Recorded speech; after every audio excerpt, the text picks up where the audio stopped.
Pakar, kamu adalah pakar. Kamu baru saja mencoba membunuhku. Tidak, tidak, tidak, bukan dia. Sia-siakan tanpa henti, keheningan seumur hidup. Dan lihatlah betapa kekuatan sakti pria ini. Dengan begitu mudah, budidaya Wu Daseng dihancurkan. Ah, saya tahu itu salah, saya tidak akan pernah tahu Taisan tersinggung. Seseorang yang tidak seharusnya tersinggung. Menyisihkan hidupmu untuk apa? Aku terbang sendiri. Dan saking takutnya pria ini pura-pura mati. Sampah. Orang ini hanyalah monster. Hei Xin Xin, Qin Sui, apa kabar? Aku meneleponmu sepanjang malam, tetapi tidak dapat menemukanmu. Tidak ada yang terjadi padamu. Segala sesuatu yang perlu ditangani telah ditangani. Ngomong-ngomong, aku baru saja mendengar, Zhang Hao dipermalukan oleh Huang Hongzi di reuni kelas. Dia bahkan menemukan seseorang untuk memukuli orang tuanya sampai mati. Di mana? Teluk Tianlong? Dan saat itu teman Tuan Qin disandera oleh orang kerajaan, dan langsung saja dia bergegas pergi ke tempat itu untuk menolongnya. Teman sekelas, siapa yang akan menjadi orang pertama, yang menyetrumnya nanti? Aku menghadiahinya 50.000 yuan. Hahaha bersiaplah. 1H21 hahaha.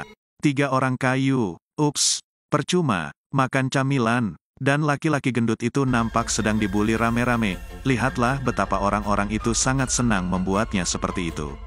Sampai-sampai dia gunakan alat strum untuk menyiksanya. Lalu datang kembali pria jahat membawa sebotol minuman, dan nampaknya isinya adalah air kencing. Sementar Tuan Qin belum juga sampai di tempat itu, orang-orang ini masih menyiksa pria gendut ini. Aku ingin pusaka dari keluargaku.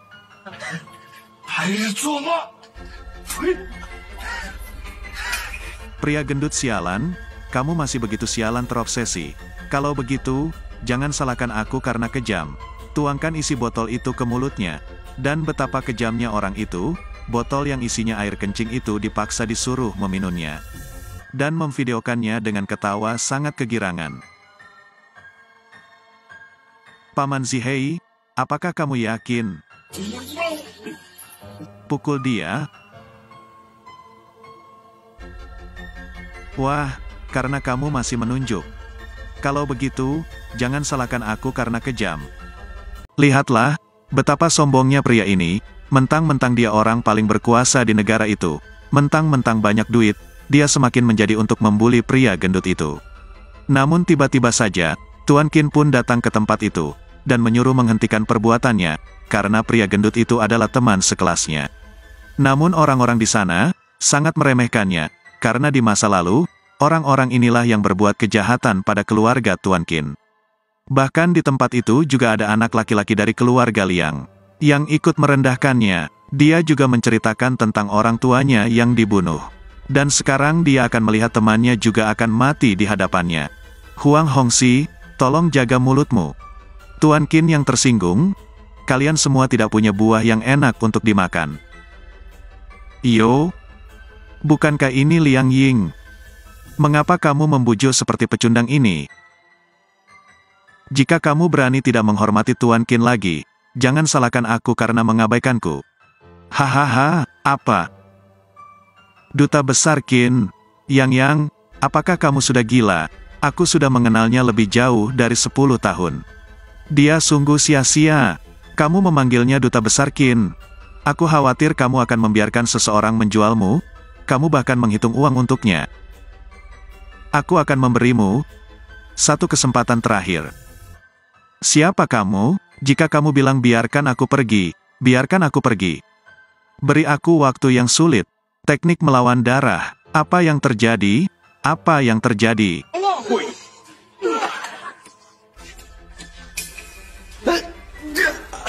Aku tidak bisa bergerak dan berlutut. Aku tidak bisa bergerak ini. Trik apa ini? Apa yang terjadi?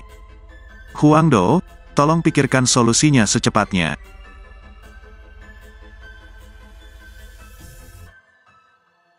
Trik macam apa ini? Baiklah.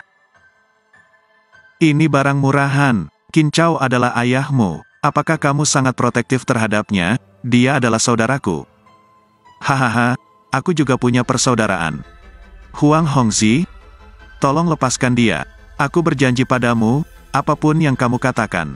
Benarkah? Lalu berlututlah untukku. Pelajari cara menggonggong seperti anjing 2 kali dan biarkan aku mendengarnya. Jangan berlutut. Adikku tidak mampu menyelamatkanmu seperti ini. Ingin-ingin, hahaha.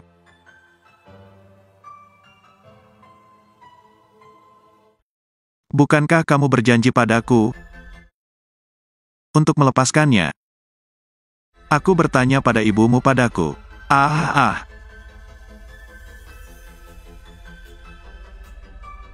Aku tidak melindungimu dengan baik di kehidupan terakhirku. Aku akan melindungimu di kehidupan ini. Aromatik, kamu harus mati hari ini. Kiji, kamu sampah. Aku tidak peduli. Kamu melakukan sihir atau semacamnya trik lain. Hanya karena kamu ingin membunuhku. Tahukah kamu apa ini? Betapapun berbakatnya kamu. Bisakah kamu secepat peluru? Jika kamu berakal sehat, tolong berlutut untukku. Lalu aku akan memberikannya Anda pekerjaan. Lihatlah betapa sombongnya pria itu. Namun kembali lagi Tuan Qin gunakan ilmu saktinya. Namun orang-orang itu belum sadar apa yang akan dilakukan oleh Tuan Qin. Dia masih saja mengancam dan sombong karena bawa pistol. Bahkan ia mengarahkan pistol itu ke kepala saudara Tuan Qin. Dan kali ini lihatlah jari Tuan Qin keluarkan cahaya emasnya, dan langsung arahkan ke pistol milik laki-laki sombong itu. Dan seketika saja pistol itu langsung berbalik arah akan menyerang laki-laki sombong itu. Dia pun terlihat sangat ketakutan dan panik, lalu suruh anak buahnya lepaskan, namun hal itu hanya sia-sia saja. Karena pistol itu sudah dikendalikan oleh kekuatan sihir Tuan Qin. Kini hanya menggunakan jari saja, Tuan Qin bisa mengarahkan kemanapun yang dia inginkan. Dan diarahkan langsung ke paha orang sombong itu. Dan seketika saja, dia menembak dirinya sendiri. Jangan khawatir, aku tidak akan berpikir. Jadi, aku tahu sedikit. Menyiksamu pelan-pelan. Qin Xuan, aku tidak peduli, trik apa yang kamu gunakan. Kamu punya nyali sialan. Jika kamu punya kemampuan, tunggu sebentar. Aku akan membuat hidupmu lebih buruk daripada kematian. Lalu karena pria itu semakin sombong, kesabaran Tuan Qin sudah habis. Lalu ia menggenggam jarinya dan meremasnya, hingga membuatnya kesakitan. Kekuatan utama kerajaan berakar kuat di Laut Cina Timur, jika kamu membunuhnya sekarang. Aku khawatir, kamu mengira aku takut akan masalah dan menyentuh saya. Tuan Wei, Tuan muda, sangat berani dan nakal. Segera berlutut.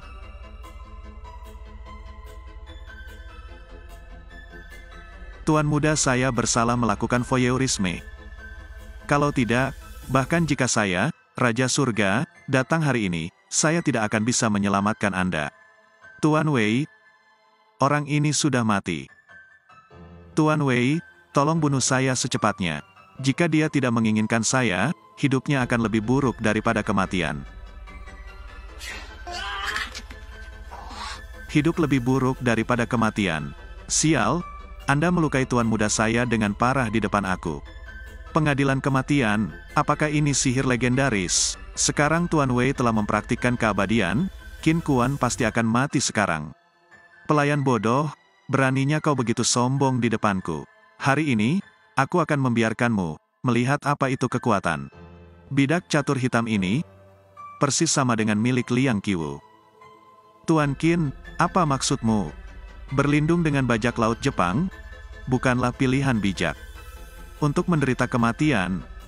Namun hanya dengan satu tunjukan saja pria itu langsung roboh. Sungguh sangat luar biasa ilmu Tuan Qin ini.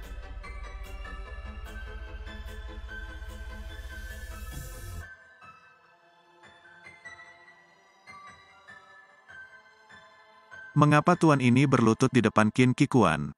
Mari kita bicarakan itu. Tuanku adalah seorang lelaki tua dari Sanling. Jika kamu membunuhku, dia tidak akan pernah membiarkanmu pergi. Apa yang kamu katakan? Orang tua dari hutan pegunungan itu adalah tuanmu. Apakah aku salah besar? Dia tidak tahu sesuatu. Orang tua dari hutan ini sangat kuat.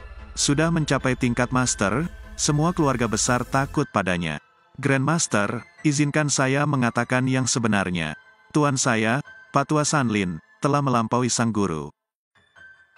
Memasuki ranah rasa hormat, dan dia adalah penatua tertinggi Yamaguchi Gumi. Jika kamu berani membunuhku, aku akan membuatmu menganggap kematian tidak terluka.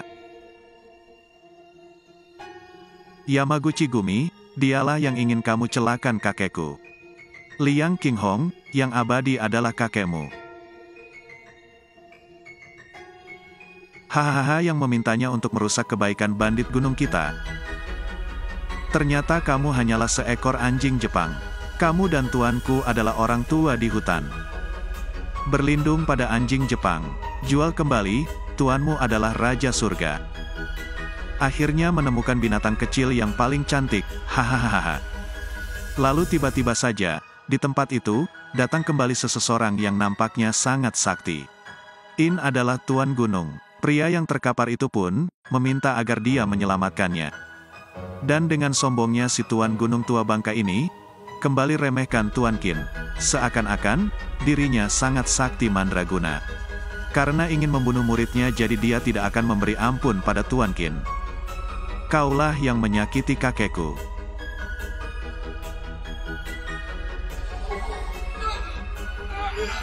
Kamu adalah cucu perempuan Liang Qinghong. Dia menghancurkan suamiku selama bertahun-tahun kerja keras dalam satu hari. Aku secara alami akan membuat hidupnya lebih buruk daripada kematian. Kamu bajingan, ikut campur. Lihatlah, kakek tua kaisar hantu ini gunakan ilmu sihirnya. Asap hitam pun keluar dari tangannya, dan langsung menghempaskan orang-orang yang ada di sana. Apa yang terjadi di sini? Apakah dia masih manusia? Aku akan mati. Sudah berakhir, sudah berakhir. Itu semua karena Qin Sue. Jika itu bukan karena dia, bagaimana kamu bisa memprovokasi orang-orang ini untuk datang ke sini? Qin Sue, kamu binatang buas. Zhao Baozi awalnya adalah orang yang tidak berguna. Mengapa kamu datang untuk menyelamatkannya? Lupa istriku, aku bisa memberimu waktu yang menyenangkan. Oke, aku akan biarkan kamu pergi sekarang. Namun Tuan Qin, sedikit pun tidak pernah takut, lantas dia langsung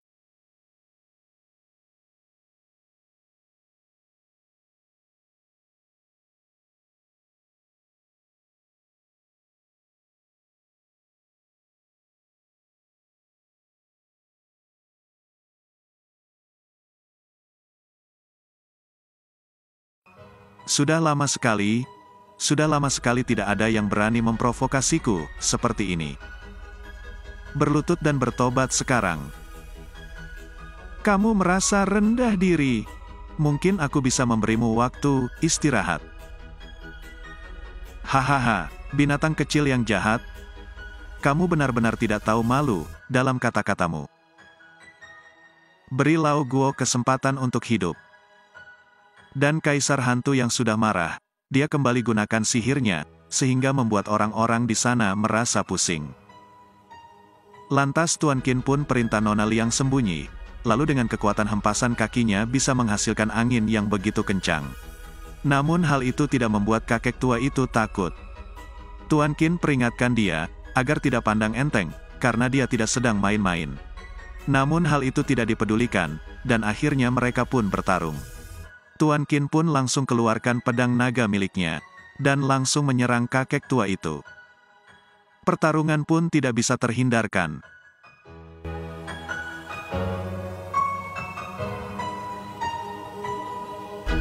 Berlutut dan akui hukuman, kalau tidak, kamu akan mati. Kamu mengucapkan kata-kata kotor di depanku. Minta maaf untukku.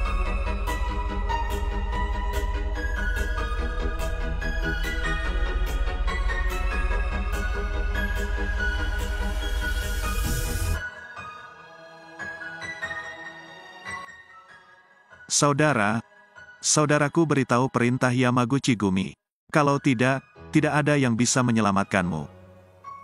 Dia benar-benar tidak tahu, bagaimana cara mati kota bajingan kecil yang hidup.